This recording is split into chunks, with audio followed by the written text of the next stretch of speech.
সংসারে দুই ধরনের মানুষ দেখা যায়, এক সরল, দুই জটিল। এবার এই যে সরল ব্যক্তি থাকে তাদের এই সমাজ দুর্বল মনে করে। এমনিতে দেখতে গেলে জলও সরল, বায়ুও সরল। ওনারা যেদিকে চাইবেন প্রবাহিত হতে পারেন, এনাদের যে আকার দেবেন সেটাই ধারণ করবেন। কিন্তু এরা বাস্তব রূপ ধারণ করলে তখন কি হয়? এই জল এমন এক ধারায় পরিণত হয় যে অনেক বড় বড় পাথরকে খণ্ডিত করে দিতে পারে। এই বায়ু এমন এক চক্রবাতে পরিণত হয় যা সংসারে বিনাশ ডেকে আনে। তাই যে ব্যক্তি সরল তার সরলতাকে সম্মান করুন, তাকে সম্মান করুন, তাকে ভালোবাসা দিন। আর আমার সাথে ভালোবেসে বলুন, রাধা রাধা। খেলা খেলতে কে না ভালোবাসেন? আমরা প্রত্যেকেই যখন সময় পাই, সুযোগ পাই, তখনই আমরা কোনো খেলা খেলি। খেলার সময় দুই ধরনের মানুষ ওখানে থাকেন, এক যারা অংশগ্রহণ করেন, আর দুই যারা দেখতে থাকেন, যারা দর্শক হয়ে দেখেন, যারা নিজের পক্ষের বিজয়ের ফলে উচ্ছ্বসিত হয়ে থাকেন, পরাজয়ের ফলে শোক পালন করেন, পরামর্শ দিয়ে থাকেন। আর বিজয়ী কে হন? বিজয়ী তিনি হন যিনি অংশগ্রহণ করেন। নির্বাচন আপনাকে করতে হবে, আপনি কি করতে চান? আপনি কি খেলোয়াড় হতে চান, নাকি আপনি দর্শক হতে চান? যদি আপনি বিজয়ের আনন্দ লাভ করতে চান, সেই রোমাঞ্চ অনুভব করতে চান, তাহলে খেলতে হবে, ময়দানে আপনাকে নামতেই হবে। পরাজয়ের সম্ভাবনার ভয়ের সাথে আপনাকে লড়াই করতেই হবে, বিপক্ষের আহ্বানকে স্বীকার করতেই হবে, খেলোয়াড় হয়ে উঠতে হবে। তবেই এই বিজয়ের সম্ভাবনা থাকবে। আসলে কি, দর্শক হয়ে পরামর্শ দেওয়া অত্যন্ত সহজ, ময়দানে নেমে অংশগ্রহণ করা অত্যন্ত কঠিন। আর এখানে যেটা সহজ তা আপনাকে বিজয়ের পথে কখনোই নিয়ে যাবে না। আসুন আমার সাথে ভালোবেসে বলুন, রাধা রাধা। এই সংসারে মানুষ জন্মগ্রহণ করেন, বড় হতে থাকেন, পুরুষার্থ লাভ করেন, অর্জন করেন। অর্জন করা আসলে কি? বেশিরভাগ মানুষ বলেন অর্জন করা অর্থাৎ ধন সম্পত্তি অর্জন করা। আর কি অর্জন করা যায়?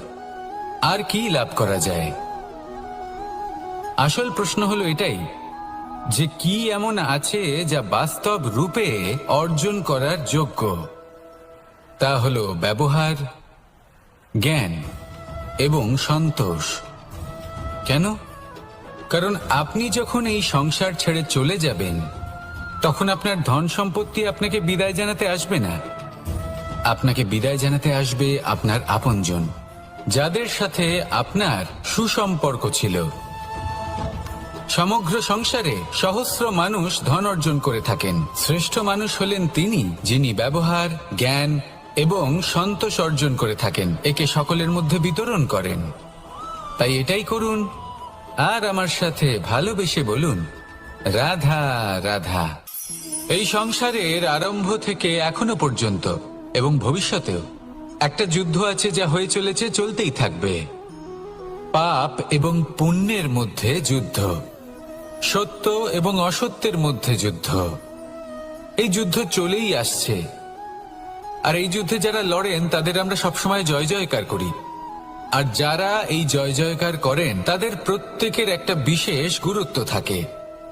তখন এরা জয় জয়কার করে, শঙ্খ বাজাতে থাকে, সেই যোদ্ধাকে অনুপ্রেরিত করে, শক্তি এবং সাহসে ভরিয়ে তোলে। শক্তিহীন হয়ে পড়ে, তখন এরা জয় জয়কার করে, শঙ্খ বাজাতে থাকে, সেই যোদ্ধাকে অনুপ্রেরিত করে, শক্তি এবং সাহসে ভরিয়ে তোলে। আর তখন সেই যোদ্ধা সেই যুদ্ধকে এগিয়ে নিয়ে যেতে পারে। যখন শ্রীরাম লঙ্কা যাত্রা করার জন্য সেতু তৈরি করছিলেন, তখন একটা ছোট্ট মিষ্টি কাঠবিড়ালি নিজের মুখে মাটির টুকরো বয়ে নিয়ে গিয়ে তার সাধ্যমতো তাকে সাহায্য করছিল। শ্রীরাম দেখলেন এবং বললেন যে ও তো সবার মনোবল বৃদ্ধি করছে, সবাইকে প্রেরিত করছে। ও বলল যে আমি এত ছোট হয়েও যদি এই কাজ করতে পারি, তাহলে আপনারা সবাই কেন পারবেন না? এটাই হলো সেই সকলের মাহাত্ম্য, যারা জয় জয়কার করেন, অনুপ্রেরিত করেন, সাহস যোগান। ওনারা সেই ব্যক্তি যারা একজন যোদ্ধার মধ্যে যুদ্ধকে জয় করার শক্তি প্রদান করেন। আসুন আমার সাথে ভালোবেসে বলুন, রাধা রাধা। সংসারে আমাদের জীবনে যখন কোনো সুখ বা দুঃখ আসে, তার জন্য আমরা কাউকে না কাউকে অবশ্যই দায়ী করে থাকি, তাই না? এই ব্যক্তি আমাদের সাথে এরকম কাজ করেছেন, তাই আমার সাথে এমন হলো। ওই ব্যক্তি যদি এমনটা না করতেন, তাহলে আজ আমি ওই স্থানে পৌঁছতে পারতাম। সবই আপনার দৃষ্টিভঙ্গির ওপর নির্ভরশীল, আর যদি আপনার দৃষ্টিভঙ্গি এমন হয়, তাহলে তা অনুচিত। সত্যি কথা বলতে, এই সংসারে ভিন্ন ভিন্ন ধরনের মানুষ আছে। এটা আপনার উপর নির্ভর করছে কিভাবে তাদের স্বাগত জানাবেন। একবার ভাবুন, আমি আমার দুটো হাত সামনে নিয়ে এলাম, দুটো মুঠো খুলে দিলাম। দুই প্রকারের মানুষ আসবেন, কিছু না কিছু দিয়ে যাবেন। এই মুঠো যদি আমি বন্ধ করে দিই, তাহলে না কেউ আমাকে কিছু দিতে পারবে, না আমার কিছু যাবে আসবে। নিশ্চয়ই বুঝতে পারছেন এই দুই ধরনের ব্যক্তি কারা এবং তারা কি দিয়ে যান। আমি যদি নিজের মুঠো খুলে দিই, তাহলে কিছু ভালো মানুষ আসবেন, আমাকে আনন্দ, সন্তুষ্টি, জ্ঞান প্রদান করে যাবেন, ভালো অভিজ্ঞতা দিয়ে যাবেন। কোনো খারাপ ব্যক্তি যদি আসেন, তাহলে তিনিও খারাপ অভিজ্ঞতা দেবেন, যার থেকে আমি শিক্ষা লাভ করব। এই সব কিছু আমি লাভ করতে পারি। মুঠো যদি বন্ধ করে রাখি, তাহলে আমি কিছুই পাবো না। দেখুন, এই সংসারে প্রত্যেকের জীবনে এইরকম। প্রত্যেকের জীবনে সবকিছুই আছে, ভালো খারাপ দুই মানুষই আছে। ভালো অভিজ্ঞতা আছে, খারাপ অভিজ্ঞতা আছে। নির্ভর করছে আপনার ওপর যে আপনি কি করবেন। এনাদের স্বাগত কিভাবে জানাবেন, কার থেকে কি বুঝবেন, কি শিখতে পারবেন, আর কোন দৃষ্টিভঙ্গি নিয়ে অগ্রসর হবেন। এটাই নির্ধারণ করবে যে আপনার জীবন কেমন হবে। আসুন আমার সাথে ভালোবেসে বলুন, রাধা রাধা। এটা হলো একটা সাদা পাতা। এবার এতে আমি যাই লিখব, সেটাই এর অস্তিত্ব হবে। এতে আমি প্রেমের কিছু কথা লিখে একে প্রেম পত্র বানিয়ে তুলতে পারি। মাতা পিতার জন্য একটা শুভ সংবাদ লিখতে পারি। শত্রুর বিষয়ে সতর্ক করব বলে সেনাকে একটা সংবাদ লিখতে পারি। দ্বারকাবাসীর জন্য কোনো সংবাদ পাঠাতে পারি। যাই লিখব, এই পত্র সেটাই হয়ে উঠবে। সেই রকমই হলো আমাদের জীবন। আমরা যেমন কর্ম আমরা করব, আমাদের অস্তিত্ব এবং ব্যক্তিত্ব ঠিক তেমনই হয়ে উঠবে। যদি আপনি একটা অসাধারণ, উজ্জ্বল এবং সম্মানজনক জীবনযাপন করতে চান, তাহলে তার একটা রহস্য আপনাকে বলি। যেমন কথন হবে, কর্ম তেমন হবে। অর্থাৎ যতটুকু বলেছেন ততটুকুই করুন, আর যতটুকু করেছেন ততটুকুই বলুন। এই একটা নিয়ম যদি আপনারা পালন করেন, তাহলে এই সংসারের সমস্ত পণ্ডিত আপনাকে অবশ্যই সম্মান করবেন। তাহলে এটাই করুন, আর আমার সাথে ভালোবেসে বলুন, রাধা রাধা। কখনো কোনো পাখিকে দেখেছেন? যখন সে প্রথমবার উঠতে চেষ্টা করে, সে বাসা থেকে মাটিতে পড়ে যায়, কিন্তু সে হার মানে না। চেষ্টা করতে থাকে, করতেই থাকে, ডানা ঝাপটাতে থাকে, আর তারপর সে উড়তে শেখে। গোল শালগ্রাম শিলাকে দেখুন, পর্বত থেকে খসে পড়ে, ধাক্কা খায়, জলের প্রবাহ দ্বারা ঘর্ষিত হয়, তারপরে তা শালগ্রামে পরিণত হয়। ভেবে দেখুন, যদি কোনো পাখি প্রথমবার উড়তে গিয়ে এটা ভাবে যে না না, যদি আমি পড়ে যাই তবে, আমার যদি আঘাত লাগে তবে, আর যদি ভয়ের কারণে সে শুরুই না করতে পারে, চেষ্টাই না করে, তাহলে কি সে উড়তে শিখবে? কখনোই নয়। এটাই আমাদের শিখতে হবে, প্রারম্ভ করতে হবে। তা অত্যন্ত গুরুত্বপূর্ণ। যখন আমরা কিছু শুরু করি তখন ভয় করে, কিন্তু যদি এটা না করেন, জীবনে কখনো সামনে এগোতেই পারবেন না। হতেই পারে প্রারম্ভ করার পরে আপনি পড়ে যাবেন, বারবার নিচে পড়ে যাবেন, কিন্তু যদি নিরন্তর চেষ্টা করতে থাকেন, তাহলে একদিন না একদিন আপনি অবশ্যই সফল হবেন। এই শুরু করাটাই সব থেকে বেশি কঠিন। এর দ্বারা ভয়ভীত হবেন না। আসুন আর আমার সাথে ভালোবেসে বলুন, রাধা রাধা। যদি আমি আমার চোখ বেঁধে কোনো একটা নির্দিষ্ট দিকে নিজের সমস্ত শক্তি প্রয়োগ করে ছুটে যাই, তাহলে কি হবে? আমি কোথাও ধাক্কা খেতে পারি, নিজের ক্ষতি করতে পারি, কোথাও পড়ে যেতে পারি, তাই না? অর্থাৎ এটা নিশ্চিত এই কাজ আমার করা উচিত নয়। কিন্তু আজকের দিনে প্রত্যেকটা মানুষ এই কাজই করছেন, তাই না? কোনো কাজ করার পূর্বে সেই কাজের বিষয়ে সম্পূর্ণ তথ্য কোথায় সংগ্রহ করছেন? শুধু এটুকু জানেন যে এই কাজটা করলে কত ধন অর্জন করবেন আর কত নাম হবে, আর ব্যাস সামনে এগিয়ে যান। কাজ করার আগেই সেই কাজের বিশ্লেষণ করে নেওয়া উচিত, তা বুঝে নেওয়া উচিত এবং সেই বিষয়ে অবশ্যই খেয়াল রাখা উচিত। যে কোনো কাজ করার আগেই সেই কাজের বিশ্লেষণ করে নেওয়া উচিত, তা বুঝে নেওয়া উচিত এবং সেই বিষয়ে অবশ্যই খেয়াল রাখা উচিত যে আপনার শরীর এবং আপনার মন এই কাজ করার জন্য কি প্রস্তুত রয়েছে। যদি তা না হয় তাহলে প্রথমে নিজেকে শুধরে নিন, তারপরে সেই কাজ করুন। যদি এইভাবে জীবনে সামনে এগোন তাহলে সাফল্যের সম্ভাবনা জীবনে অনেক বেশি বেড়ে যাবে। তাহলে এটাই করুন আর আমার সাথে ভালোবেসে বলুন, রাধা রাধা। এই সংসারের সব থেকে বড় যোদ্ধা কে?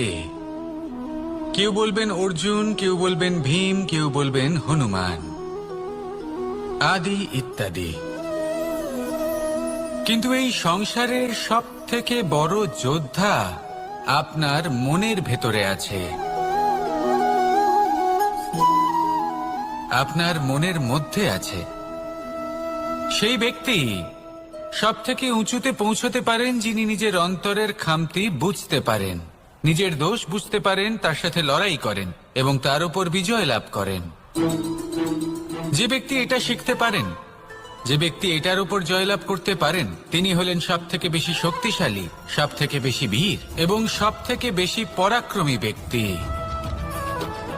আমরা সকলে এই সংসারকে পাল্টাতে চাই।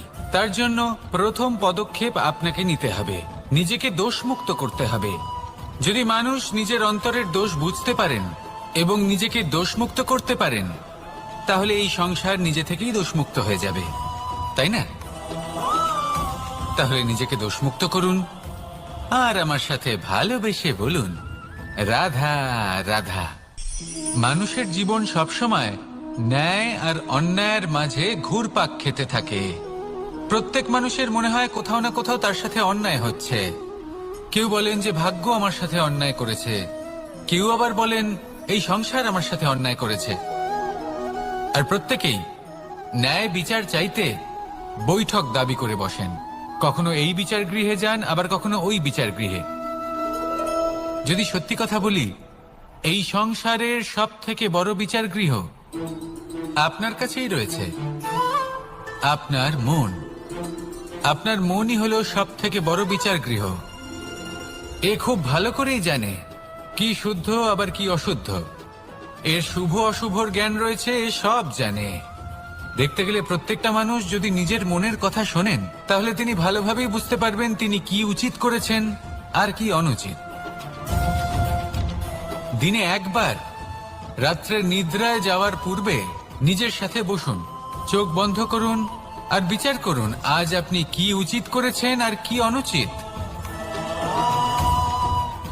আপনার মন সঠিক বিচার তখনই করে দেবে। আসুন আমার সাথে ভালোবেসে বলুন, রাধা রাধা।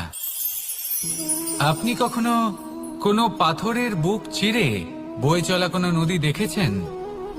পাথর নদীর সামনে নত হয়ে যায়, তাকে বাধা দিতে চেষ্টা করে কিন্তু কখনো বাধা দিতে পারে না। এই নদী হলো ততটাই শক্তিশালী, কিন্তু এর আরম্ভ কোথা থেকে হয়? দূরে কোথাও কোনো পর্বতের চূড়াতে এক বিন্দু জল ঝরে পড়ে আর তার সাথে হিম গলিয়ে দেয়। তারপর জলের শক্তি বৃদ্ধি পায়, তারপর অনেক বিপদের সম্মুখীন হয় আর অনেক ধরনের বাধা সে অতিক্রম করে। তার শক্তির এতটাই বৃদ্ধি হয় যে তাকে বাধা দেওয়া একেবারেই অসম্ভব ব্যাপার হয়ে যায়। দেখুন, নদী তো মহান বটেই, কিন্তু তাকে মহান করে তুলেছে কে? সেই সকল বিপদ যার থেকে ও কখনো পালায়নি। সেইভাবেই আমাদেরও বিপদ থেকে পালিয়ে গেলে হবে না, তার সম্মুখীন হতে হবে সাহসের সাথে, পূর্ণ শক্তি প্রয়োগ করে। তবেই আমরা শিখতে পারবো, তবেই আমরা সামনে এগোতে পারবো। যদি আপনি জীবনে কুন্দন হয়ে উঠতে চান তাহলে জ্বলন সহ্য করতেই হবে। আসুন আমার সাথে ভালোবেসে বলুন, রাধা রাধা। এ হলো গোলাপ ফুল। একে আমরা সকলেই চিনি। সমগ্র সংসার ভালোবাসে এই পুষ্পকে। এই ফুল দেখতেও সুন্দর। সবথেকে বেশি গুরুত্বপূর্ণ কথা হলো এর সুগন্ধ, যা দূর দূরান্ত থেকে ব্যক্তিদেরকে আকৃষ্ট করে। এই সুন্দর পুষ্প একটু মন দিয়ে দেখলেই দেখা যায় এর নিচে কাঁটা রয়েছে। এই সংসার বলে, এ প্রকৃতির কেমন রচনা, এত কোমল পুষ্প, এটা কি তীক্ষ্ণ কাঁটা সহ প্রস্ফুটিত হয়? এটাই হলো জীবনের সত্য। আমাদের অন্তরের সদ্গুণ, সেগুলিও এই ফুলের মতোই সুন্দর। সংসারে সৌন্দর্য দেখতে পায়, কিন্তু এই সদ্গুণ জাগ্রত করে তোলার জন্য কঠোর পরিশ্রম